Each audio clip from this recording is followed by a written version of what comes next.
Chapter 16. No Escape from Heaven. The doctor stared at the screen, and his hand moved to his throat. What do you want me to do? You will go back to the planet Heaven, and you will destroy Operative Miller's communications equipment, the humanoid Hutai slave said. Then we shall change our location. Are you that afraid of the fleet to use that much energy?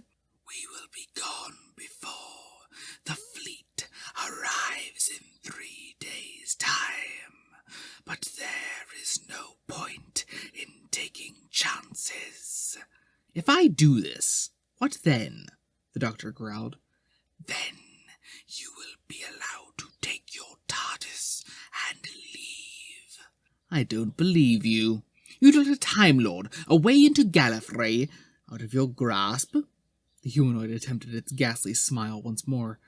We do not care if you believe us. If you do not do as we say, we will detonate the spore, and you will die. Benny nodded and took the doctor's arm. Sounds fair enough to me. We'll be off then. She started to march the Time Lord back the way they had come, but two slaves stepped forward from the darkness and stopped them. Wait. The humanoid raised a hand. We must be safe, Doctor. You know we leave nothing to chance. No, you don't. The slaves grabbed Benny by the arms and pulled her forward. The doctor followed the beckoning finger of the humanoid and stepped up to one of the puffballs. A spore extended on the end of a filament, squirming. The doctor took it between his fingers. Oh no. Oh no. Benny shook her head, trying to fight free of the creatures that held her. Doctor, don't do this. The doctor stepped forward, his gaze finding Benny's. His expression was absolutely neutral. I'm sorry, he said. I have to. Then he smiled and adopted a cynical tone. Here's something for your diary, and he slapped the hand containing the spore flat into her neck. Benny expected pain. There wasn't any. She clenched her teeth and didn't shout. I understand, she hissed. But you had a choice, you bastard! The doctor didn't reply. The humanoid nodded. Very good. She is ours. The slaves released Benny. She looked at the doctor for a long moment, as if considering attacking him. Finally, she turned to the Hutai puffballs. You must be able to kill me, she told them, her voice quiet and steady. But I'm not yours. There was a motion at the entrance of the cathedral. Through the murk, 3 slaves were approaching their masters. Patrick, Kathleen, and Jan, or the remains, marched into the area. Benny dropped her hands to her side and closed her eyes. Jan, she said simply, and didn't speak again. The doctor bowed slightly to the puffballs. Can I take my companion back to heaven now? He asked. You may, the humanoid nodded. To do our will. As always, the doctor whispered. The night had passed in whispers, rumors going between the houses of Joycetown, being radioed to remote farms. There was something in the fields, armies that moved during the night, swinging in great swaths away from the gravelands. Small homesteads ceased contact with the towns, and isolated outposts of troopers reported skirmishes with an enemy that came on, tested their strength, and then vanished once more, leaving no casualties. Miller spent the night awake, watching reports light up a chart of the planet. Space Fleet was calling every hour, using the priority link regardless of expense, and every hour he had just as little to tell them. The travelers and Benny's students sang together around a fire, taking turns to guard, as none but children could sleep. Something old and musty was in the autumn air, as if a skeleton had been found under leaves. They had hoped for some word from Jan, or news of Bernice, but as the hours passed, they were losing hope.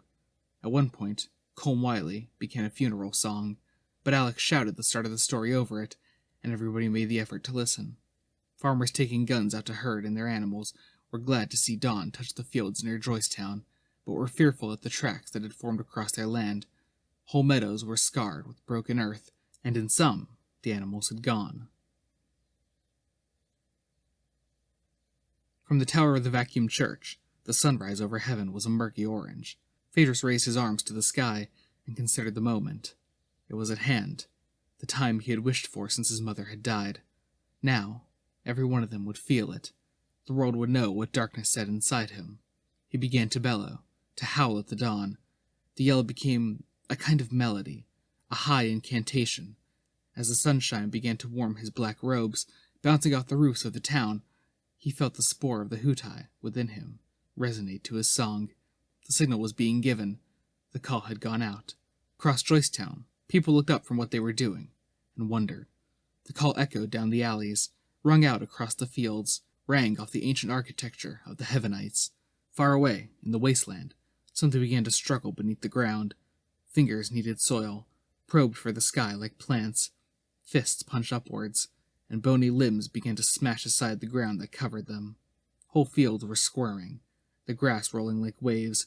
The sky began to darken as soil was flung into the air. In the oceans, the skeletons of dead sea monsters stirred and thrashed, and the water was suddenly full of fish. Trawlers pulled in full nets, only to find the contents hissing and gnashing at them, 1,000 fungoid masses. In the forests, birds flapped away from their dead cousins. Predators tried to wrestle down thin corpses which wrapped around them and embedded spores in their flesh. The humus carpet warped, and the trees creaked as the things dead under their roots stirred to a new life. At the military outpost near Joycetown, a returning patrol of corporate troopers were caught by shadows that rose up at them out of the downlands. Blue blaster fire flickered across the grass as the soldiers retreated, running for the comfort of the enclosure. The dead ran after them, choking them in the dawn, jumping on their backs, pulling them down to the ground. Faces impacted dewy grass, limbs were ripped out, and time after time, spores were slapped into bare skin. The guards at the gate watched, horrified, as the dead animals and humans ripped the patrol apart. Blaster fire cut through them, severed things from them, but it didn't stop them moving. A trooper at the gate emptied the power pack of his weapon into one of the dead figures, a skeletal human, as it walked steadily towards the mesh of the enclosure. The bolt seared straight through its head, splattered away an arm, set the vestiges of cloth afire, but still it came on.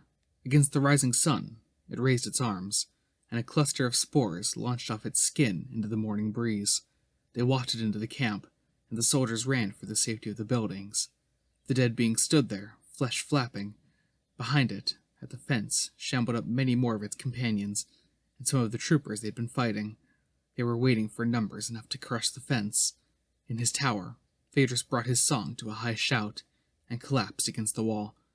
Joy. He felt joy at the coming of all his hopes. Soon, he too would be part of the great oneness of the legions of death.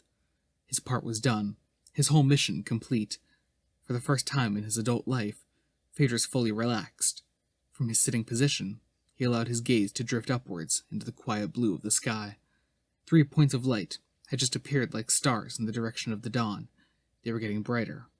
Phaedrus tried to interpret this sign. Were his masters trying to tell him something? It took him a moment to realize what the objects were. Escape pods, blazing down, now leaving visible trails of brown smoke. As he contemplated them, Phaedrus saw the retros on one of them fire. It made an abrupt turn. Suddenly, the craft was racing straight for the tower of the church. For a second, Phaedrus contemplated standing there and waiting. But then, his masters made his legs run, and he went along with them, sprinting down the stairwell. Benny stood in the TARDIS, hugging herself. She was watching the doctor delicately adjust the controls on the console. His left hand manipulated a tiny device of some kind, as he concentrated on setting the coordinates with his right. "Why did you let them—" she began.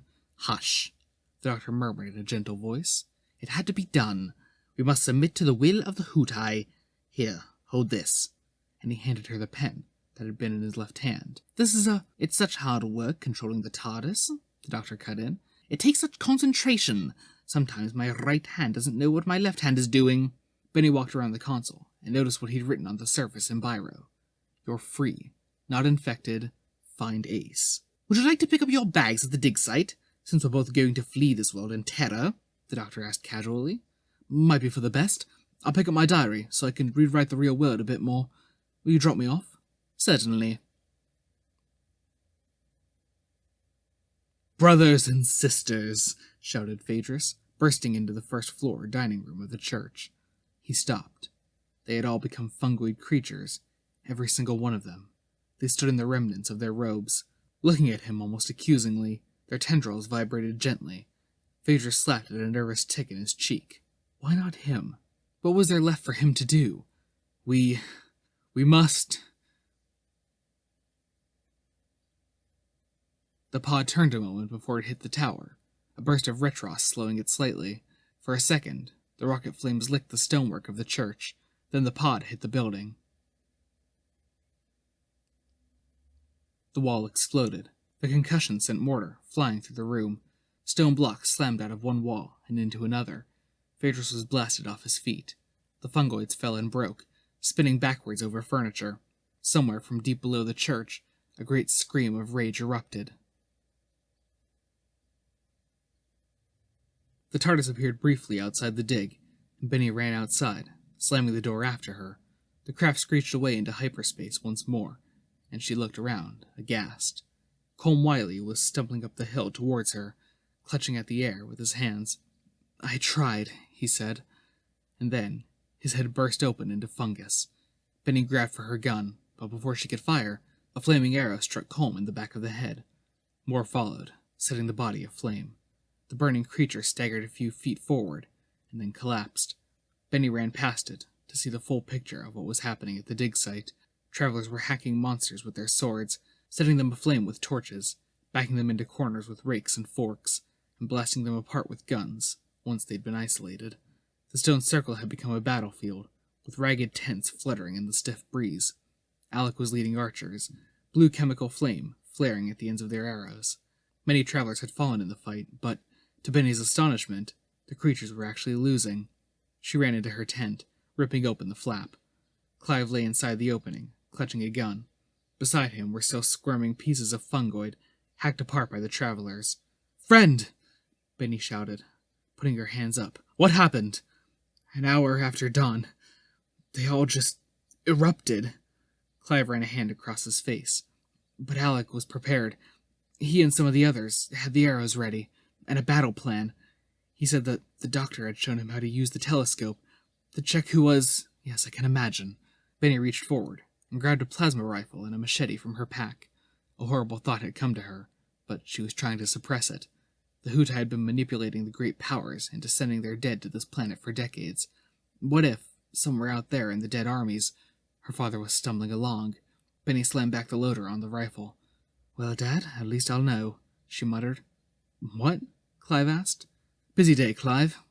Benny opened the tent flap again and went back outside. Alec was running between individual battles, raining automatic fire down on a pinned monster, or hacking at one with a blade. The things still kept moving and attacking. Whatever happened to them, but they were reduced to tiny particles. Then they could do no more harm, at least. And there had been so many of them, many more than he'd expected. It was mostly over by the time Benny got there. She fired a few frantic shots into a struggling body, and the others crowded round to join in, reducing the thing to fibers in seconds. "Where did they come from?" Benny asked. "From us," Alex spat on the ground. "These were Matilda, and Kerwin, and Gray, and the mighty lion, but all dead. At least now we're sure of who's infected and who isn't." From overhead, there came a sonic boom, and the travelers fell to the ground. Benny looked up to see an escape capsule blast across the sky, passing overhead with a screech of retros. It sped over a hill and impacted with an explosion in the forest. "Ace!" Benny jumped to her feet. "I'm going to find her. You lot stay here." Alex nodded quickly. "We'll retreat into the dig." Benny ran off up the hill, shouldering the rifle. She only glanced back to call once more to Alec. "Expect me when you see me." "These days, that's more of a surprise than an expectation," murmured the man in the gloves. Benny crept her way through the forest, brandishing the machete before her. Things were moving all around her. The forest was coming alive in gray and white, but it seemed uncoordinated, as if the Hutai spores needed large neural systems to work well with. Small fungoid animals ran past her feet. The pod had carved a mile-long avenue of collapsed trees behind it, timber thrown aside by the impact. Benny felt a bit safer walking along this earth. The spores and creatures were obvious, and could be steered clear of. She finally reached the pod itself, a blackened shell, shoved up into the embrace of a solid old oak. It was fizzing with heat in the cool morning air, and the vegetation around was starting to burst into flame. Benny hopped quickly around to the entrance port and kicked the safety covering aside with her boot. The controls had fused. She cut the release cable with the machete, and the hatch automatically blew out, the door landing a few feet away in the smoldering bushes. Come on, Ace. Benny peered into the capsule. Tentacles flew up at her face. The thing wrapped a fibrous rope around her throat, bristling with spores. Benny fell to the ground. Trying to bring her rifle up to bear, her vision started to fade, the spores ruffling down the tentacle towards her skin. She managed to gasp a word. She wasn't sure what. And then something silver sliced through the tentacle. Ace kicked the creature back into the capsule and pulled the tentacle from Benny's shoulder. Come on, she shouted, handing her back her knife. They sprinted through the forest for 10 minutes, until the hissing roars had vanished behind them. Who was that? Benny yelled. Fiona! Ace gasped, slowing down. Listen, Benny, Jan is... I know. Oh, God, I know. Benny pulled Ace to her and held her. Christ, are any of us going to get out of this alive? For some of us, that is an absurd question. Christopher was standing in the forest before them, his black robes and ghostly face shocking against the gray and the green. Benny stared at the figure, amazed. Ace looked up. She wrenched herself away from Benny, grabbing the machete, and ran at him, yelling something incomprehensible. The sword caught Christopher in the side, but he showed no pain as it passed through him. No blood was upon it either. He caught the second blow between his palms and looked at Ace for a long moment, as their strengths matched. The anger drained out of the young woman's face. She took a step back and flung the weapon to the ground. It was not my doing, Christopher told her.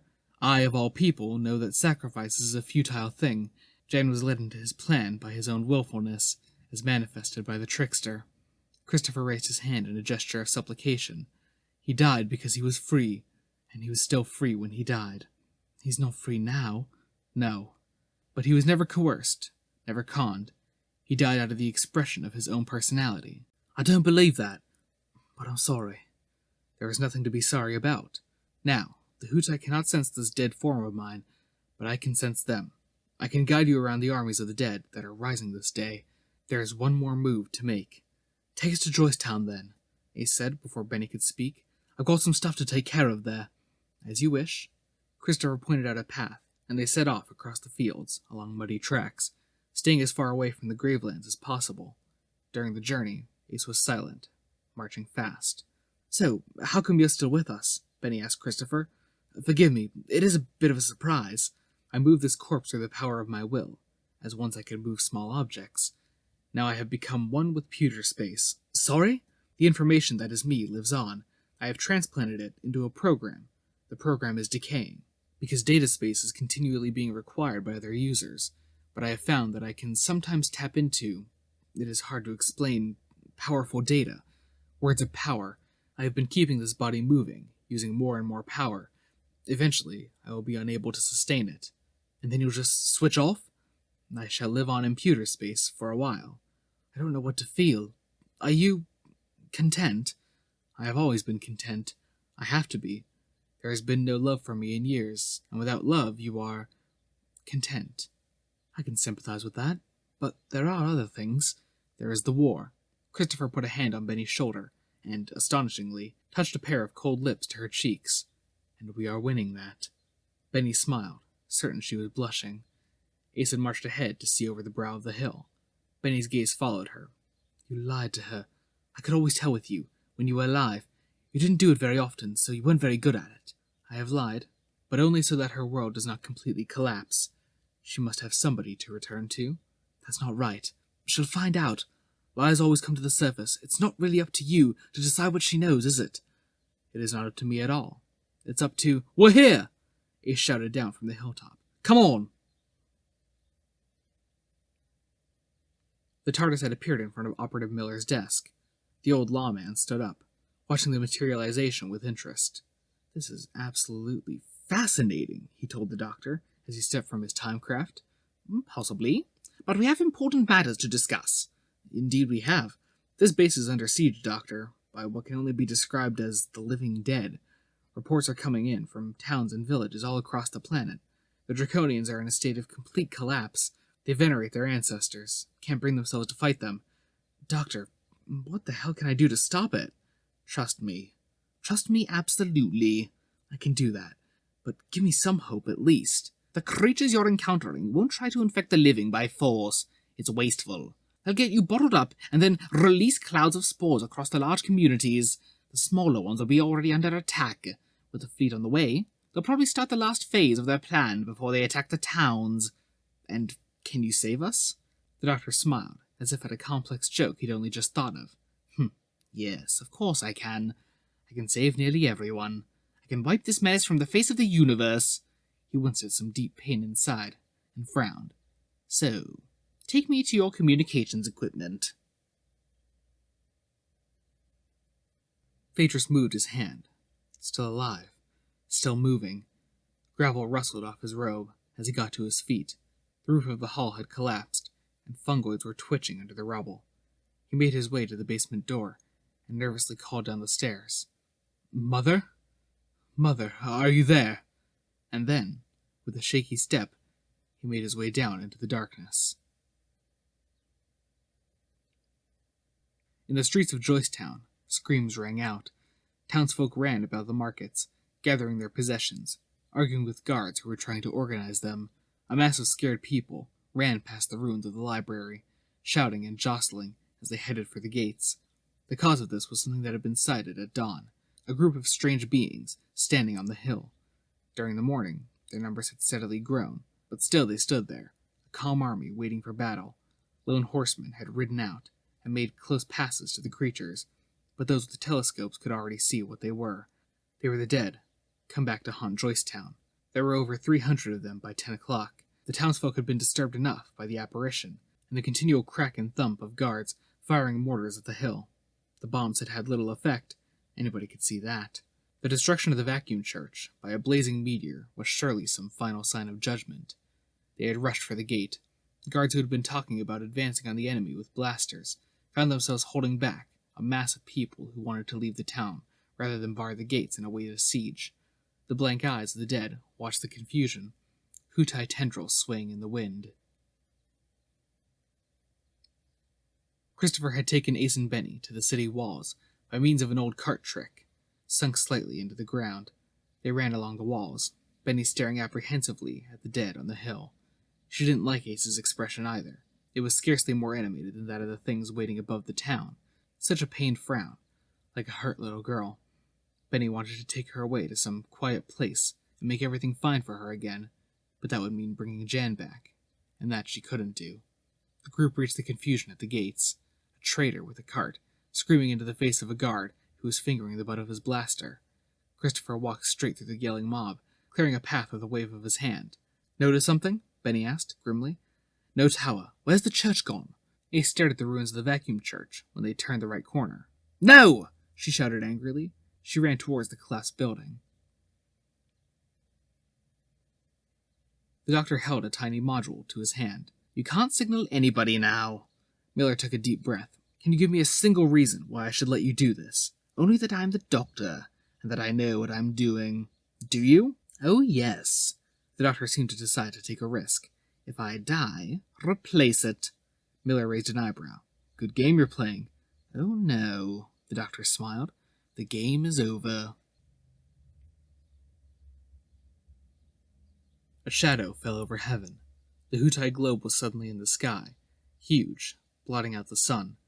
The oceans buckled and blasted, tidal waves sweeping into ports and consuming them. Lightning flickered across the countryside as the atmosphere was whipped into storms. 1 second after the sphere appeared, a vast concussion of thunder shook the land. A cry went up from Joycetown as the shadow fell over it.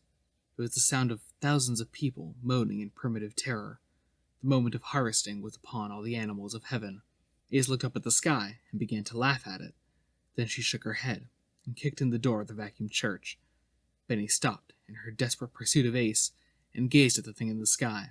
You could see the mottled organic hue of the sphere, even as the dark clouds gathered around it.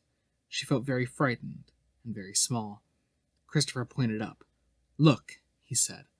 From the main body of the dark mass, something huge was emerging. I wish I could pray, Benny whispered. That's just too big. We do not have to pray, Christopher told her, putting a cold hand on her shoulder. We have to win. Ace fell amongst the rubble almost immediately, tripping over a beam. Crawling to her feet again, she wiped the dust from her gloves. noticing how filaments waved and snatched at the air from under the debris. "Phaedrus!" she yelled. "Where are you, you bastard?" A beam gave way at the sound and fell from the vaulted ceiling. Ace dodged it. She heard an echo, some distant cry from inside the building. She crept towards the basement door. The shape was unrolling, stretching down towards the ground. It was like a sheet of darkness unfurling. The screams were echoing across Joycetown now, people falling to their knees in the street and shouting at the sky. Christopher motioned Benny towards the church once more. "What will happen, he said. "We must follow the plan." "There's a plan?" Benny approached the church, cranking her plasma rifle. "With the doctor," Christopher murmured. "I believe there is always a plan." Ace threw the basement door aside. It had been leaning against the doorway on its hinges. The stairway was in darkness, but she felt no fear now. She didn't really feel much of anything. Feeling would arrive when she found Phaedrus. Then she'd know what that feeling was. She had an idea, though. Ace tiptoed down the stairs, feeling her way against the rough stone walls of the passageway. Total darkness. Like downstairs at night as a kid. Like those times when she'd been in the house, all alone. There'd be a noise downstairs, and Dory would take her courage and her bear in her hands and go and see. That had been good, facing the horror. Turn a light, and there was nothing bad in the room at all. No monsters. It had taken Julian and Chad Boyle and the doctor to show her that monsters were real. There was a faint green light in the basement, the pulse of a pewter space deck. Ace found a chemical lamp at the bottom of the stairs and twisted it, igniting the billions of protozoa inside into reproduction. By the light of the lamp, she saw Phaedrus, curled up and connected to the deck, his back resting against the big table of the common room. His lips were moving in some dream. He was half smiling. Ace pulled the knife from her belt. She bent over the sleeping figure and, shivering, pulled his ropes from around his neck. The skin there was white and young-looking. Ace stayed absolutely still for a moment. She was thinking about all those heroes and stories, most of them blokes, who'd get to somewhere like this, and then say that murder would make them as bad as the villain was. She'd killed before, of course, still had dreams about that Nazi in the castle, but they tied her up then, and made her bloody scream, and he'd been a soldier, dreaming, in his sleep, peacefully in his sleep. "It's not good enough," Ace whispered. She found a wire crown on the table, and, without hesitation, plugged herself into the matrix. Benny and Christopher looked around the rubble of the vacuum church. "Messy," mused Benny. "I always thought these people should get out more. Now they're going to have to. We must wait here for 6 minutes, then find our way down to the basement. That is where they will be." "What, Ace and Phaedrus? Why can't we go down now?" "Because the doctor told us to wait," and he barred Bernice's way to the door. "Pawns," Benny sighed, frowning. The dark shape had almost touched the ground. It was several miles long, and lightning flickered between it and the sky. The citizens of Joycetown stared up and cried out in fear. A darkness had formed along the horizon, as if a margin had been drawn between heaven and the sky. The darkness grew greater, until those who were still watching, through binoculars, troopers who felt they had to watch, saw what it was. It was the dead, millions of them, coming from all directions. The dark shape touched the land, and stopped. From the angle at which Joycetown saw it, it was just a wide, dark band against the sun. But James Miller saw it differently. When the doctor had left, he made sure that the slaves of the Hutai weren't actually trying to crush the fence. Then he'd put the base on internal life support and run out to the helicopter. He'd refused to pilot. How could he be sure that they weren't going to erupt into fungus? He flew across the fields of heaven, sobbing sometimes as he saw what was happening. From every graveyard, thousands of corpses were struggling to the surface. Anything with muscles, a rudimentary nervous system, was moving. Some made an attempt to rise and fell apart, there being not enough flesh on the bones. Some were carried along by the weight of others, and some were more fungus than flesh.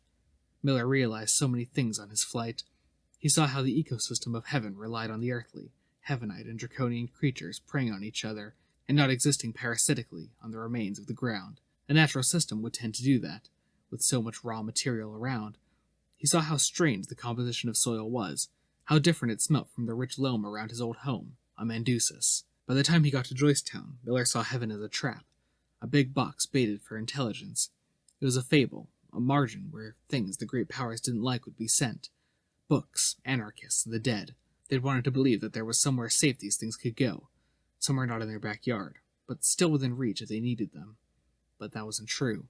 When you put what you couldn't face out on the margins, it would purify and boil, like an unfaced fear, and come back to hurt you.